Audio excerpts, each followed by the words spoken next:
Welcome back to my Talks Football, and this is my second draft for my FPL game week 1. I already did part 1, and now because I said in that video that there are going to be some transfers, new players are going to join the clubs, which is going to compel me to change my draft. So a lot of transfers have happened since then, so that's why I have changed a lot of it. So let's get right into it.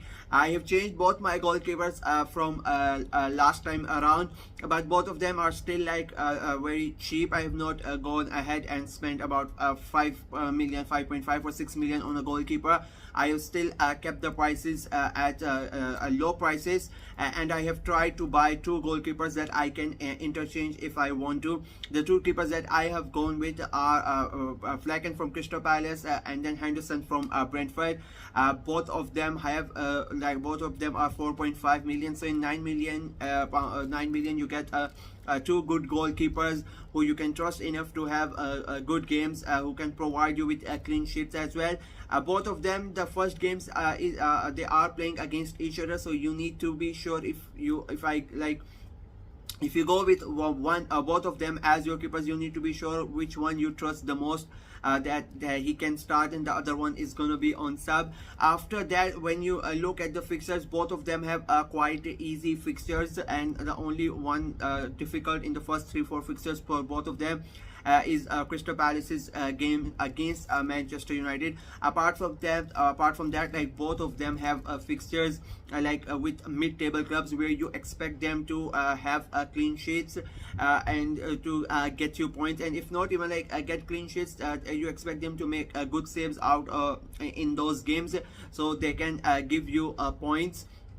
And you can with the fixtures coming in, you can see you can interchange both of them. You can every week, whichever you want to start, whomever you want to start, you can start between these two players. So that's why I have gone with them.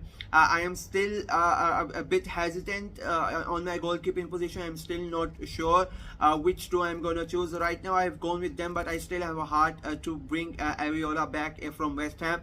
I will, as I said, I still have not decided on the entirety of it, so we will see how things progress. As I said, most of the players that I picked in draft 1 have been changed. I have brought in new players, so we'll see. Maybe by the time the final the squad has to be submitted, I might change the goalkeepers again, because I think picking goalkeepers is quite tricky in FPL, because a small mistake can cost you a lot of points. So as of now, I've gone with these two, but as I said, I might change and I revert back to bringing Areola back in, or maybe somebody will make a good transfer before the transfer window and before the deadline, and we get a good goalkeeper from at a good reasonable price, so that we can bring in. This time around, I have used my 100 million pound, the entire budget I have used. Last time I had 0.5 left, so this time around I have used that as well. Moving on to the defend, these are my 5 defenders. I have kept on Van Dijk and Guardiola from the last team, and I think they are going to stay in my team until the final squad is done with. Van Dijk, as I said before, he's a captain. He's going to start every game. He's a goal scorer as well. He can get you points in that regard as well. And the fixtures that Liverpool have for the first 3-4 fixtures, they almost guarantee you clean sheets for Liverpool. And the same can be said for Guardiola. He's a certain starter. He's going to make you. He's going to give you the points. And if you ignore the first game for Manchester City against Chelsea, apart from that, then they have a very easy run of fixtures until they play Arsenal, so you can get a good 3-4 clean sheets, good points from these two together. And then I have changed the 3 players, the defenders. I have brought in Pedro Porro. I wanted to bring him in last time around, but I was not convinced, but now I have brought him in. I think he's a very good defender. Spurs are they play very exploitative football, and sometimes that results in them conceding goals. But if you look at the fixtures, I don't see any teams that can really threaten them in the first 3-4 games. So that's why I have brought him in, and it is 5.5 million So it's like it's not that expensive as well as compared to other defenders. And then I have Waze from Leicester. He was in my squad last time around, and I said he might be one of the players that gets dropped, but he's still somehow still there. And then I have brought Harrison from Brentford. He's again a player, and again I think he is going to be going to be the one to get dropped when the squad comes. I was not able to get a proper defender this time around, so I have gone with him at the moment. Their Southampton, their fixtures are really like, they don't have any tough fixtures at the beginning, but they are a new team coming into the Premier League, so you really there's like a good chance that they are gonna concede goals. So I would advise right now to not pick him. As I said, I have just kept him there because I am not sure who to pick and who to swap around in the team. That's why I have just kept him there. In my opinion, he was the best option I had left with the money that I had. Like, I had 4 million remaining, so I had to pick some defender. So I think that is why I have just kept him there. I'm sure that I'm gonna get him out of my squad. So I would advise not picking him, because I think Southampton are gonna leak the goals, and he's going to be there. Moving on to the midfield, and there are a lot of changes. The only person that stayed from my first team is Saka. He's still there. He's the second most expensive player now in the team. Last time around, I had a Palmer at 10 million, I had Son at 10 million, I had Eze at about 8 million. So I have let go of them, all of them, because of what I have done in the striking department. I have brought in Emil Smith Rowe, I think, because he is going to start for Fulham, and I think he's a great signing for Fulham. He is gonna be a star there. I think he was unlucky at Arsenal with injuries, but I think he's gonna really shine there, and he's gonna give you points every week, and he's a very cheap buy as well, and he's a certain starter. So that is why I have brought him in. And then I have gone and brought in Pedro Neto.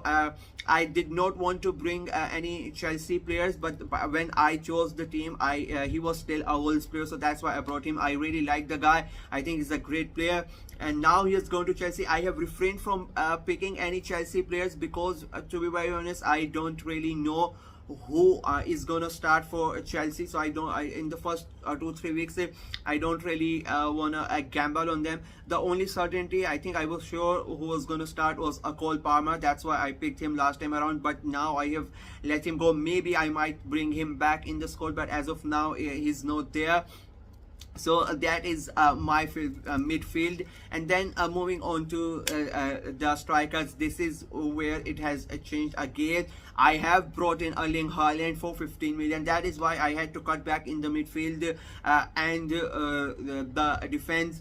I forgot about Jared Bowen. Jared Bowen in midfield, I think he was great for West Ham last time around, and now his price is a bit high. Like, if it would have been around 6.5 million like that, I would have kept him in the squad.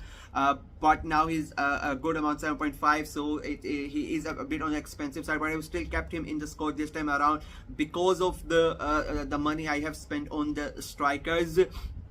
And Rodgers from Villa, again, I don't think I'm gonna play him that much, and I think he might be one of the players who might get dropped, but right now I have kept him there. You need again, as I said, you need a certain stability. I think he's gonna bring in that. He's gonna play, I'm sure of that, so that's why I have kept him there. I'm gonna play 3-4-3. That is going to be my formation that I usually play with. So that is why I have gone striker heavy again. Ishak is still there from last time around. I think you need to buy him. Like, if you need points, and so you need to buy Ishak. He needs to be in your team no matter what. So he's like a certain points giver. That's why I have kept him in there. He was in my last draft as well. Erling Haaland is the surprising one that has come in. I thought of not bringing him in my squad because of how much money he is, how expensive he is, and that, like, he's one of the reasons that I had to get rid of Son. Had to get rid of Eze. I had to get rid of Palmer. I had to balance it out, and I have brought in, like, and you are in a way excluding 3 good players because of one player. So that is something that I might look at right now I have brought in Erling Haaland because again he's a certain starter. He's gonna give you goals. But I'm still not convinced that I will whether I will keep him on in the team as or not. As of now, he's there, so we'll see. It's keep on, like it's gonna change. It's keep on gonna changing until the final day, until the Friday afternoon. I'm not sure who I'm gonna pick until now. I think I might make one more draft video before the season starts. So I think that will be the final one to tell you my final team for game week 1. And the final striker that I have chosen is Dominic Solanke. I chose him for when he was at Bournemouth, but now he's a Tottenham Hotspur player, and I think he's a great signing for them. He's a perfect player. He scored 19 goals at Bournemouth, and in Spurs I think he's going to be an even better player with the way that Spurs play, with the way the exploitative football that comes. He's going to get a lot of chances. Players like Son, they are going to deliver him. Like it's going to be a food on platter for him, and he is going to bang them goals, and he's going to provide you a lot of goals. So I think Solanke is a must. I think that Solanke and Isak are the reason that I keep on thinking of dropping Haaland and not picking him, and strengthening my midfield that like I did in my last draft. But as I said, this time around I have gone with these three players. Haaland has come into my squad. Will he stay? It's another question. But right now this is my team for my second draft. There are gonna change it. There are gonna be changes. That's for sure. I said the same thing in my last video as well, and I think I'm saying it again. I'm sure I'm gonna change again because, as I said, new signings coming in, and you keep on seeing new combinations where good players can come in for cheap prices. You need to look at the fixtures as well. I don't when I take a look at the fixtures, I usually concentrate when it's the defense and the goalkeepers. That is the time that when I concentrate on the fixtures. When the midfielders and strikers are confirmed, are interested, I usually don't take into account that much, because irrespective of who they are playing, they are gonna score, they are gonna provide assists, they are gonna have good games. So that is why I usually concentrate on the fixtures when it comes to defense and goalkeeper. That is one of the reasons that I have not selected any Arsenal player in the defense or goalkeeper as well. In Raya, I have not done it. I don't think I will pick Raya because he is quite expensive as well. I'm gonna stick with this 4.5 million goalkeepers.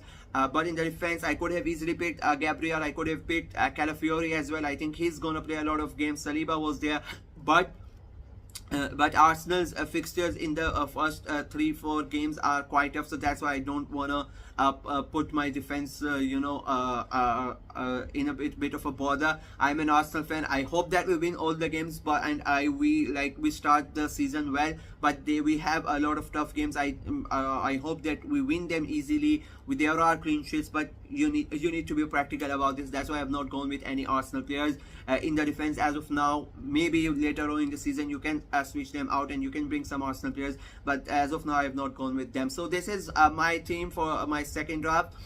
So let me know what you guys think of this team. Did I make the right changes? Should I have stayed with my older team, or was the decision of bringing Erling Haaland in the team a right one, or should I have stayed with the other players and I have kept my midfield my strong suit? I usually like to keep the midfield as a strong suit, and with Erling Haaland at 15 million, I'm as I said, I'm still not convinced with that. My heart, as a fantasy player, my heart is not letting me do it, but my brain says like you need to have Haaland there because he's a certain goal scorer, he's a certain points provider. But we'll see. I might still go with my heart and I might drop him. We'll see in the next video. Let me know what you guys think of the team, and what you guys advise me in this regard, and share with me your teams as well. We will see how many players we all of us have in the teams, all of the same players that we have. Let me know in the comment section below as well. Like the video, share it as well, and click the notification as well, and subscribe to the channel. And as I said in my previous video as well, the season is starting. There's going to be a lot more football content. We're going to do some tier lists. We're going to rate the managers. We're going to rate the transfers that they have done, and the previewing of all the teams for the next season, and the prediction, all of them is gonna come in this week. This week is going to be quite a busy, plus the news about the transfers and the signings. Everything is gonna happen. So subscribe to the channel so you don't miss out on anything. Until next time, bye bye.